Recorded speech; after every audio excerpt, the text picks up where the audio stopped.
Hi readers! Tuesday today, and we're going to get started with a little bit more of chapter 10. If you remember from yesterday, Jacob and a group of them are kind of sneaking out. They're going to go through the loop back to Jacob's time to try to look and see if they can find the hollows or the whites, and just to answer the question of, are they really there? Because right now they don't really know if the hollows are there. They're just speculating. And so we left off yesterday, like right when they were sneaking out.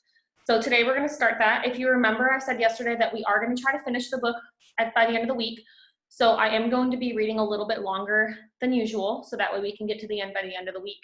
And then if we have some time on Friday, I'd like to read maybe a little bit of the first chapter of the second book, just to give you guys a little dip into it. And if you're interested in continuing it, maybe you can look into reading the second book over the summer. So that's the plan for the rest of the week. I'm going to get started so I don't take up a ton of your time today just talking to you. So I'm going to share my screen and then I'll get started reading for you guys. Here we go.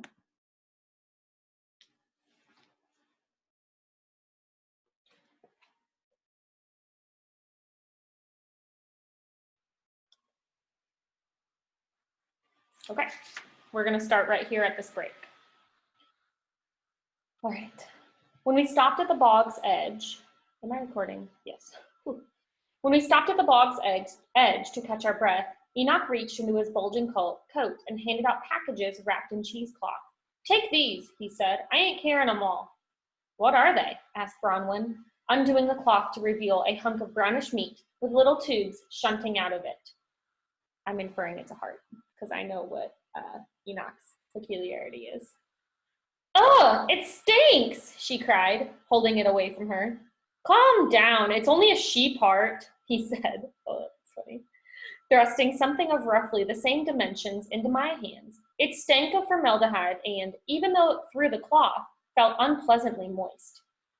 "I'll chunk my guts if I have to carry this," Bronwyn said. "I'd like to see that," Enoch grumbled, sounding offended. "Stash it in your slicker and let's get on with it." We followed the hidden ribbon of solid ground through the bog. Oh my gosh, you guys, I'm so sorry. I keep choking over my words right now. I'll try to do better. I'd been over it so many times now, I'd almost forgotten how dangerous it could be, how many lives it had swallowed over the centuries. Stepping onto the cairn mold, I told everyone to button up their coats. "What if we see someone?" said Enoch. "Just act normal," I said. "I'll tell them you're my friends from America." "What if we see a white?" asked Bronwyn. "Run. And if Jacob sees a hollow?" "In that case," Emma said, "run like the devil's after you." One by one, we ducked into the cairn, disappearing from that calm summer night. All was quiet until we reached the end chamber, and then the air pressure dropped and the temperature fell and the storm screamed into full-throating being. Remember, on Jacob's side, it's thunderstorming right now? We spun toward the sound, rattled, and for a moment just stood listening as it seethed and howled at the mouth of the tunnel. It sounded like a caged animal that had just been shown its dinner. There was nothing to do but offer ourselves up to it. We fell to our knees and crawled into what seemed like a black hole. The stars lost behind a mountain of thunderheads. Whipping rain and freezing wind rifled through our coats, wires of lightning bleaching us bone white and making the dark that followed seem darker still. Emma tried to make a flame, but she looked like a broken cigarette lighter, every sparking flick of her wrist hissing out before it could catch. So we shrugged up our coats and ran bent against the gale and the swollen bog that sucked at our legs, navigating as much by memory as by sight. In the town, rain drummed on every door and window, but everyone stayed locked and shuttered inside their cottages as we ran unnoticed through the flooding streets, past scattered roof tiles torn away by the wind, past a single rain-blinded sheep lost and crying, "Oh!" Past a tipped outhouse, disgorging itself from the road, to the fishmonger's shop. The door was locked, but with two thudding kicks, Bronwyn flung it in. Drying her hands inside her coat, Emma was finally able to make a flame. As wide-eyed sturgeons stared from glass cases, I led us into the shop, around the corner where Dylan spent his days mumbling curses and scaling fish, through a rust-pocked poked door. Remember, they're going to see, what was the guy's name? Oh, I can't remember, but the guy that worked in the, he worked in the museum, and remember, he was found dead.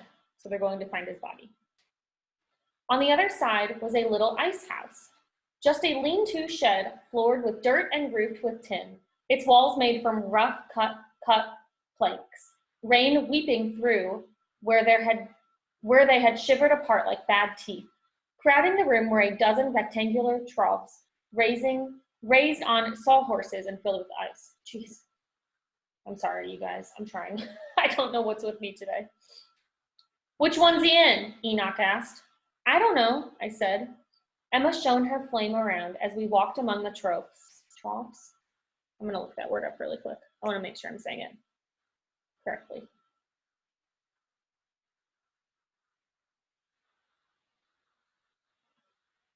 Trough.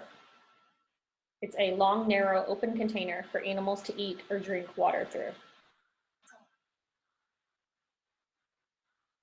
Trough. Okay, I'm saying it right. Thanks, guys. Trough. Okay. Trying to guess which one might hold more than just the corpses of fish, but they all looked the same, just lidless coffins of ice. We would have to search every one until we found him. Not me, Bronwyn said. I don't want to see him. I don't like dead things. Neither do I, but we have to, said Emma. We're all in this together. Each of us chose a trough and dug into it like a dog excavating a prized bed of flowers, our cupped hands scooping mounds of ice onto the floor. I'd emptied half of one and was losing feeling in my fingers when I heard Bronwyn shriek. I turned to see her stumble away from a trough, her hands across her mouth. We crowded around to see what she'd uncovered. Jutting from the ice was a frozen, hairy-knuckled hand. I dare say you found our man, Enoch said, and through split fingers the rest of us watched as he scraped away more ice, slowly revealing an arm, then a torso, and finally Martin's entire wrecked body. It was an awful sight. His limbs were twisted in improbable directions. His trunk had been scissored open and emptied out, ice filling the cavity where his vitals had been. When his face appeared, there was a collective intake of breath. Half was a purple contusion that hung in strips like a shredded mask. The other was just undamaged enough to recognize him by. A jaw stippled with beard, a jigsaw section of cheek and brow, and one green eye, filmed over and gazing emptily. He wore only boxers and ragged scraps of terry cloth robe. There was no way he'd walked by himself out to the cliffs at night dressed like that. Someone or something had dragged him there. Wow. He's pretty far gone, said Enoch, appraising Martin as a surgeon might assess an all but hopeless patient. I'm telling you now, this might not work. We've got to try, Bronwyn said, stepping bravely to the trough with the rest of us. We've come all this way. We at least got to try. Enoch opened his slicker and pulled out one of the wrapped hearts from an interior pocket. It looked like a maroon catcher's mitt, folded in on itself. If he wakes up, Enoch said, he ain't gonna be happy. So just stand back and don't say, I didn't warn you. All of us took a generous step back except Enoch, who bellied up to the trough and plunged his arm into the ice that filled Martin's chest, swirling it around like he was fishing for a can of soda in a cooler. After a moment, he seemed to latch onto something, and with the other hand, he raised the sheep heart over his head. A sudden convulsion passed through Enoch's body, and the sheep heart started to beat, spraying out a fine mist of bloody, pickling solution. Enoch took fast, shallow breaths. He seemed to be channeling something. I studied Martin's body for any hint of movement, but he lay still. Wow, this is crazy. Gradually, the heart in Enoch's hand began to slow and shrink, its color fading to a blackish gray, like meat left too long in the freezer. Enoch threw it on the ground and thrust his empty hand at me. I pulled out the heart I'd been keeping in my pocket and gave it to him. He repeated the same process, the heart pumping and sputtering for a while before faltering like the last one. Then he did it a third time, using the heart he'd given to Emma. Bronwyn's heart was the only one left, Enoch's last chance. His face took on a new intensity as he raised it above Martin's rude coffin, squeezing it like he meant to drive his fingers through. As the heart began to shake and tremble like an overcranked motor, Enoch shouted, "Rise up, dead man, rise up." This is insane. I saw a flicker of movement. Something had shifted beneath the ice. I leaned as close as I could stand to, watching for any signs of life. For a long moment there was nothing, but then the body wrenched as suddenly and forcefully as it had been shocked with 1,000 volts. Emma screamed, and we all jumped back. When I lowered my arms to look again, Martin's head had turned in my direction, one cataract eye wheeling crazily before fixing, it seemed, on me. "He sees you!" Enoch cried. I leaned in. The dead man smelled of turned earth and brine and something worse. Ice fell away from his hand, which rose up to tremble in the air for a moment, afflicted and blue, before coming to rest on my arm. I fought the urge to throw it off. Oh my gosh, Martin's touching him. His lips fell apart and his jaw hinged open. I bent down to hear him, but there was nothing to hear. Of course there isn't, I thought. His lungs have burst. But then a tiny sound leaked out, and I leaned closer, my ear almost to his freezing lips. I thought strangely of the rain gutter by my house, where if you put your head to the bars and wait for a break in traffic, you can just make out the whisper of an underground stream, buried when the town was first built but still flowing, imprisoned by permanent night. The others crowded around, and I was the only one who could hear the dead man. The first thing he said was my name. Jacob. Fear shot through me. Yes? I was dead. The words came slowly, dripping like molasses. He corrected himself. Am dead. Tell me what happened, I said. Can you remember? There was a pause. The wind whistled through the gaps in the walls. He said something, and I missed it. Say it again. Please, Martin. He killed me, the dead man whispered. Who? My old man. You mean Augie, your uncle? My old man, he said again. He got big and strong, so strong. Who did, Martin? His eyes closed, and I feared he was gone for good. I looked at Enoch. He nodded. The heart in his hand was still beating. Martin's eye flicked beneath its lid. He began to speak again, slowly but evenly, as if reciting something. For 100 generations he slept, curled like a fetus in the earth's mysterious womb, digested by roots, fermenting in the dark summer fruits, canned and forgotten in the larder until a farmer's spade bore him out, rough midwife to a strange harvest. Martin paused, his lips trembling, and in the brief silence, Emma looked at me and whispered, What's he saying? I don't know, I said, but it sounds like a poem. This is crazy. Why wouldn't, he's woken up from the dead. Why would he recite a poem? Why wouldn't he just say, who killed him? I think I'm thinking too much into this. He continued, his voice wavered, but loud enough now that everyone could hear. Blackly, he reposes, tender-faced, the color of soot, withered limbs like veins of coal, feet lumps of driftwood hung with shriveled grapes. And finally, I recognized the poem. It was the one he'd written about the bog boy. Oh, Jacob, I took such good, careful care of him, he said, dusted the glass and changed the soil and made him a home, like my own big bruised baby. I took such careful care, but he began to shake, and a tear ran down his cheek and froze there. But he killed me. Do you mean the bog boy, the old man? Send me back, he pleaded. It hurts. His cold hand kneaded my shoulder, his voice fading again. I looked at Enoch for help. He tightened his grip on the heart and shook his head. Quick now, mate, he said. Then I realized something. Though he was describing the bog boy, it wasn't the bog boy who had killed him. They only become visible to the rest of us when they're eating, Miss Peregrine had told me, which is to say, when it's too late. Okay, I'm going to reread that. They only become visible to the rest of us when they're eating.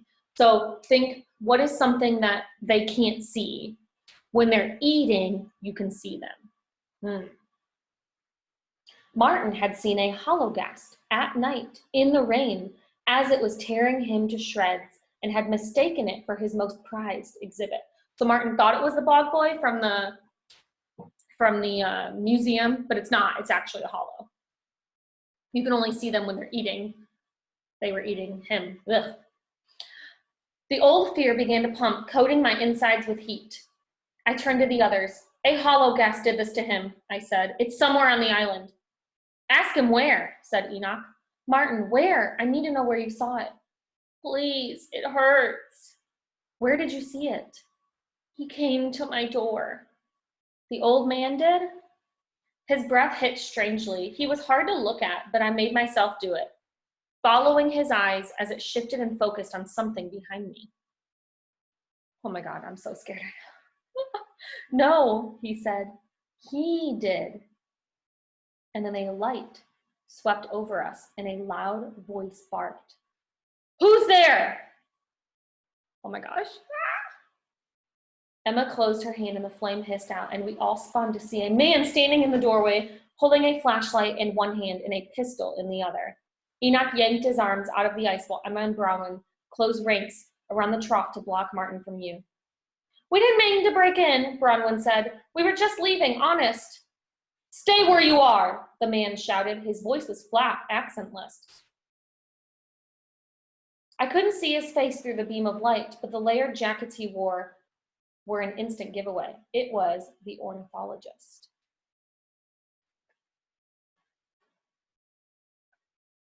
Mister, we ain't had nothing to eat all day, Enoch whined, for once sounding like a 12-year-old boy. All we come for was a fish or two, swear. Is that so? Said the man. Looked like you've picked one out. Let's see what kind. He waved his flashlight back and forth as if to part us with the beam. Step aside. We did, and he swept the light over Martin's body, a landscape of garnished ruin. Goodness, that's an odd-looking fish, isn't it? He said, entirely unfazed. Must be a fresh one. He's still moving. The beam came to rest on Martin's face. His eyes rolled back and his lips moved soundlessly, just a reflex as the life Enoch had given him drained away. Who are you? Bronwyn demanded. That depends on whom you ask, the man replied.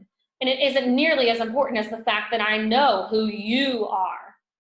He pointed the flashlight at each of us and spoke as if quoting some secret dossier. Emma Bloom, a spark, abandoned a circus when her parents couldn't sell her to one. Bronwyn Bruntley, berserker, taster of blood, didn't know her own strength until the night she snapped her rotten stepfather's neck. Enoch O'Connor, dead riser, born to a family of undertakers who couldn't understand why their clients kept walking away. I saw each of them shrink away from him. Then he shone the light at me. And Jacob. Such peculiar company you're keeping these days. How do you know my name? He cleared his throat, and when he spoke again, his voice had changed radically. Did you forget me so quick? He said in a New England accent. But then I'm just a poor old bus driver. Guess you wouldn't remember.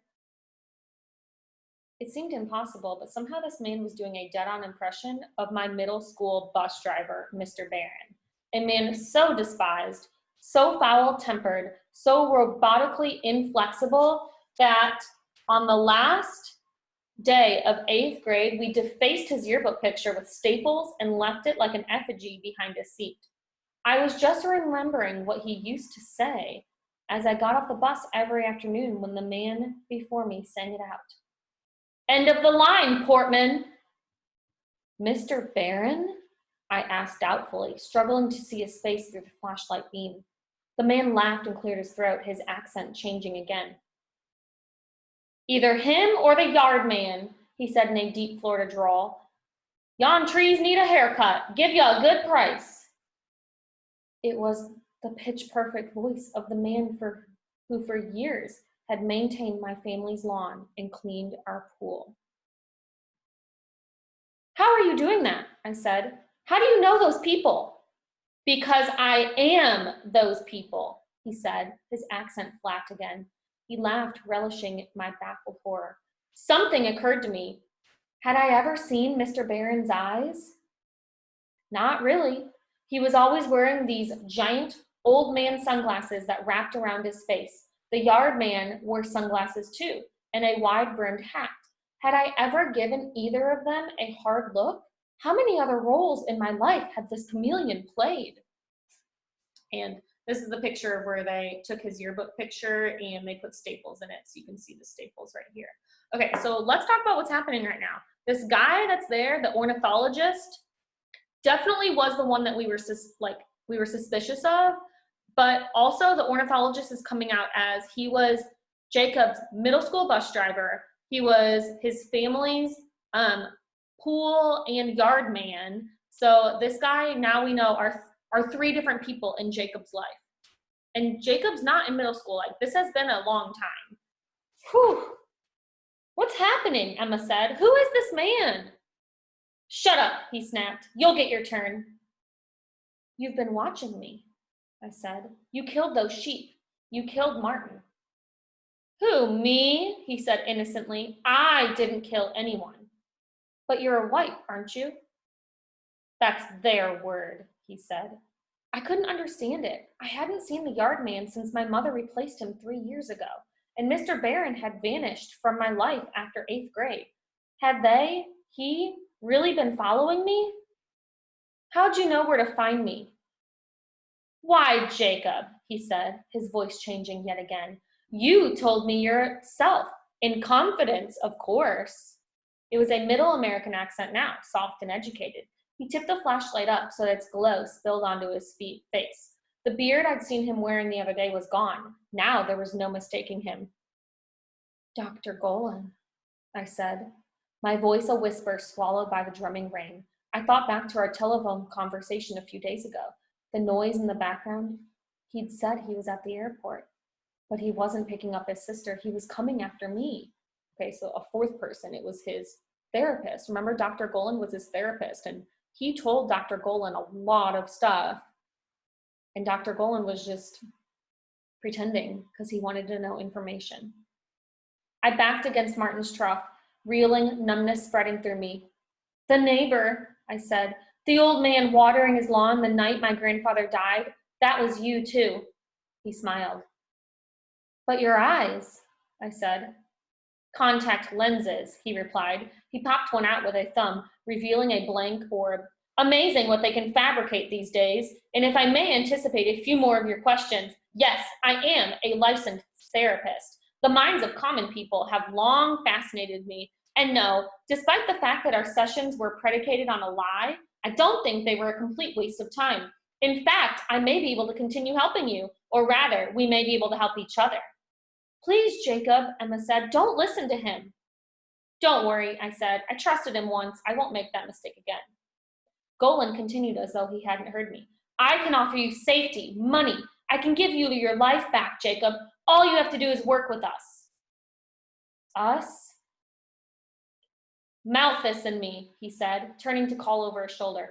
Come and say hello, Malthus. A shadow appeared in the doorway, and a moment later we were overcome by a noxious wave of stench. Bronwyn gagged and fell back a step, and I saw Emma's fist clench as if she were thinking about charging it. I touched her arm and mouthed, wait. This is all I'm proposing, Golan continued, trying to sound reasonable. Help us find more people like you. In return, you'll have nothing to fear from Malthus or his kind. You can live at home. In your free time, you'll come with me and see the world, and we'll pay you handsomely. We'll tell your parents you're my research assistant. If I agree, I said, what happens to my friends? He made a dismissive gesture with his gun. They made their choice long ago. What's important is there is a grand plan in motion, Jacob, and you'll be part of it. Did I consider it? I suppose I must have, if only for a moment. Dr. Golan was offering me exactly what I'd been looking for, a third option, a future that was neither stay here forever or leave and die. But one look at my friends, their faces etched with worry, banished any temptation.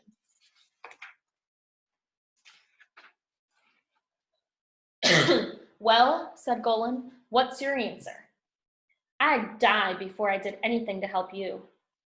Ah, he said, but you already have helped me.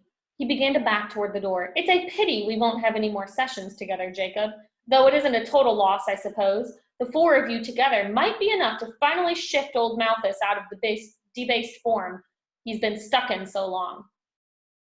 Oh no, Enoch whimpered. I don't want to be eaten. Don't cry, it's degrading, snapped Bronwyn. We'll just have to kill them, that's all. So obviously Malthus is a hollow, and remember when a hollow eat enough peculiars, they turn into a white which is when they look more like human. So they want to do that. So they want to eat more peculiars. Wish I could stay and watch, Golan said from the doorway. I do love to watch. And then he was gone, and we were alone with it. I could hear the creature breathing in the dark, a viscid leaking like a faulty pipeworks.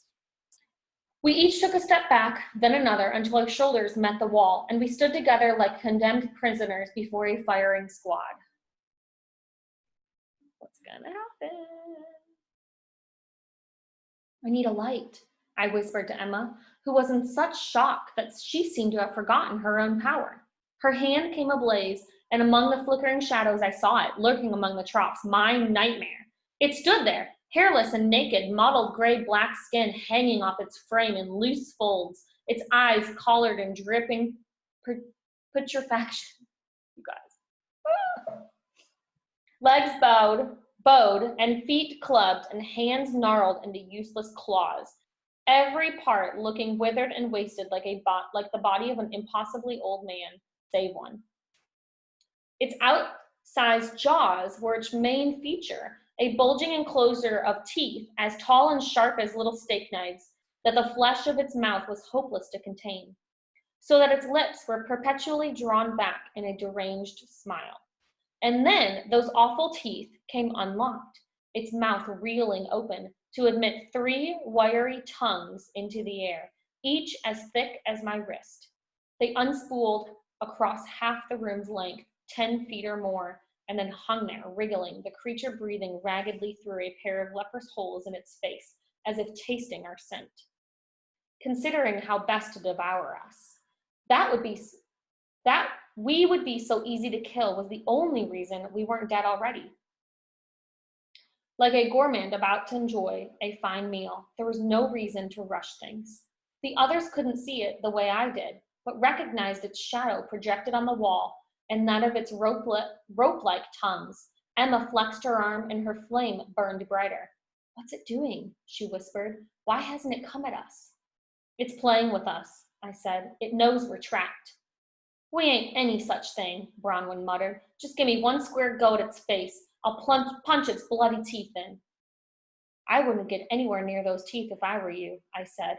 The hollow took a few lumbering steps forward to match the ones we'd taken back, its tongues unfurling more and then splitting apart, one coming toward me, another toward Enoch, and the third toward Emma. Leave us be, Emma yelled, lashing out with her hand like a torch. The tongue twisted away from her flame, then inched back like a snake preparing to strike. We've got to try for the door, I yelled. The hollow's by the 3rd trough from the left, so keep to the right. We'll never make it, Enoch cried. One of the tongues touched him on the cheek, and he screamed. We'll go on 3, Emma shouted. 1! And then Bronwyn launched herself toward the creature, howling like a banshee. The creature shrieked and reared up, its bunched skin pulling tight. Just as it was about to lash its trident of tongues at her, she rammed Martin's ice trough with the full weight of her body and levered her arms under it as she tipped and then heaved it up, and the whole huge thing, full of ice and fish and Martin's body, careened through the air and fell upon the hollow with a terrific crash. Wow. So they're fighting back. Bronwyn spun and bounded back in our direction. Move! She cried, and I leapt away as she collided with the wall beside me, kicking a hole through the rotten planks. Enoch, the smallest of us, dove through first, followed by Emma, and before I could protest, Bronwyn had grabbed me by the shoulders and tossed me out into the wet night. I landed chest first in a puddle. The cold was shocking, but I was elated to feel anything other than the hollow's tongue wrapping around my throat. Emma and Enoch hauled me to my feet, and we took off running. A moment later, Emma shouted Bronwyn's name and stopped. We turned, realizing she hadn't come with us. We called for her and scanned the dark, not quite brave enough to run back. And then Enoch shouted, There! And we saw Bronwyn leaning against a corner of the ice house. What's she doing? Cried Emma. Bronwyn, run! It looked as though she was hugging the building. Then she stepped back and took a running start and rammed her shoulder into the corner support. And like a house made of matchsticks, the whole thing tumbled on itself, a cloud of pulverized ice and splintered wood puffing out and blowing across the street in a gust of wind. We all hollered and cheered as Bronwyn sprinted toward us with a manic grin on her face, then stood in the pelting rain hugging her and laughing. It didn't take long for our moods to darken, though, as the shock of what had just happened set in. And then Emma turned to me and asked the question that must have been all their minds. Jacob, how did that white know so much about you and us? You called him doctor, Enoch said.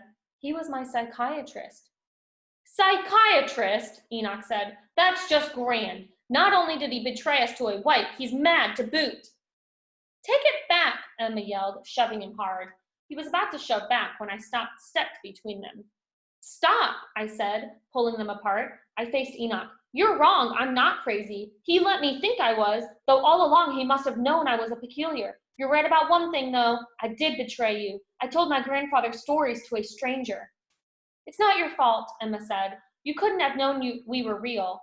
Of course he could have, Enoch shouted. Abe told him everything, even showed him bloody pictures of us. Golan knew everything about how to find you, I said, and I led him straight here. But he tricked you, said Bronwyn. I just want you to know that I'm sorry. Emma hugged me. It's all right, we're alive. For now, said Enoch, but that maniac is still out there, and considering how willing he was to feed us to his pet hollow gas, it's a good bet he's figured out how to get into the loop on his own. Oh God, you're right, said Emma. Well then, I said, we'd better get there before he does. And before it does, Bronwyn added. We turned to see her pointing at the wrecked ice house where broken boards had begun to shift in the collapsed pile.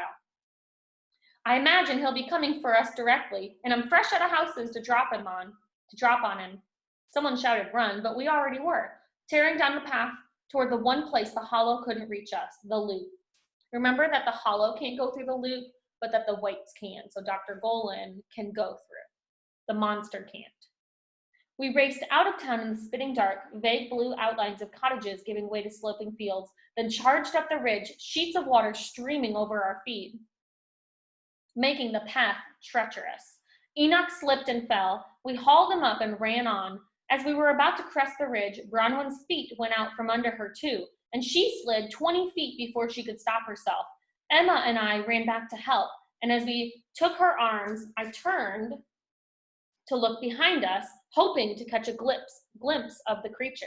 But there was only inky swirling rain. My talent for spotting hollows wasn't much good without light to see them. But as we made our way to the top, chest heaving, a long flash of lightning lit up the night, and I turned and saw it. It was off below us a ways, but climbing fast, its muscular tongues punching into the mud and propelling it up the ridge like a spider. Ew. Go, I shouted, and we all bolted down the far side, the four of us sliding on our butts until we hit level ground and could run again. There was another flash of lightning. It was even closer than before. At this rate, there was no way we'd be able to outrun it. Our only hope was to outmaneuver it. If it catches us, it'll kill us all, I shouted. But if we split up, it'll have to choose. I'll lead it around the long way and try to lose it in the bog. The rest of you get to the loop as quick as you can. You're mad, shouted Emma. If anyone stays behind, it should be me. I can fight with fire. Not in this rain, I said, and not if you can't see it. I won't let you kill yourself, she shouted. There was no time to argue, so Bronwyn and Enoch ran ahead while Emma and I veered off the path, hoping the creature would follow, and it did. It was close enough now that I didn't need a lightning flash to know where it was. The twist in my gut was enough. We ran arm in arm, tripping through a field rent with furrows and ditches, falling and catching each other in the epileptic dance. I was scanning the ground for rocks to use as weapons when, out of the darkness ahead, there appeared a structure, a small sagging shack with broken windows and missing doors, which in my panic I failed to recognize. We have to hide, I said between gasping breaths. Please let this creature be stupid, I prayed as we sprinted toward the house. Please, please let it be stupid. We made a wide arc, hoping to enter it unseen. Wait, Emma cried as we rounded the back of it. She pulled one of Enoch's cheesecloths from her coat and quickly tied it around a stone plucked from the ground, making a kind of slingshot. She cradled it in her hands until it caught fire and then hurled it away from us. It landed in the boggy distance, glowing weakly in the dark. Misdirection, she explained, and we turned and committed ourselves to the shack's concealed gloom. And we are going to stop there at that break.